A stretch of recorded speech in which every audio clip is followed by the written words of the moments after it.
खबर शामिल करते हैं हमारे district crime reporter Mohammad Akram भुजवाना senior नायब सदर कच्चा फ्यूज यंग मीडिया ग्रुप की रिपोर्ट के मुताबिक बहुत ही अफसोसनाक खबर मियां चनू के नवाही गांव 126 पंद्रान में जवान साला लड़की की नाश 11 मार्च को खेतों से मिली थी। पुलिस ने कार्रवाई करते मरकजी मुलजिम महमूद को गिरफ्तार कर लिया। मरकजी मुलजिम का ताल्लुक मियां चनू से एसएचओ थाना सिटी मियां चनू अरसलान अमजद और सीआई इंचार्ज मियां चनू महरियाज हराज ने मिलकर चंद घंटे गुजरने के बाद कातिल को गिरफ्तार कर लिया।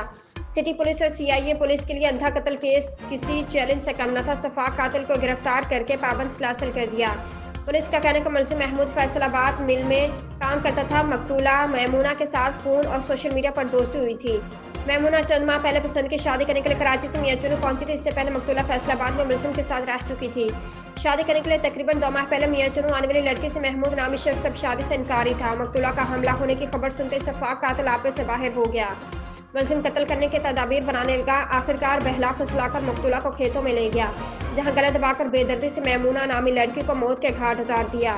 मुलजिम ने मैमूना को कत्ल करके मौके से फरार हो गया। सिटी पुलिस और सीआईए पुलिस ने महदूद वक्त में मुख्तलिफ मकामात पर रेड की। आखिरकार मुलजिम महमूद को बहावल नगर से गिरफ्तार कर लिया। डीपीओ खानेवाला इस्माइल खाड़े की सरपरस्ती में पुलिस की बेहतरीन कार्रवाई। हर खबर पर नजर, हर मजलूम की आवाज़ हम पहुँचाएंगे अल्लाह हुकाम तक।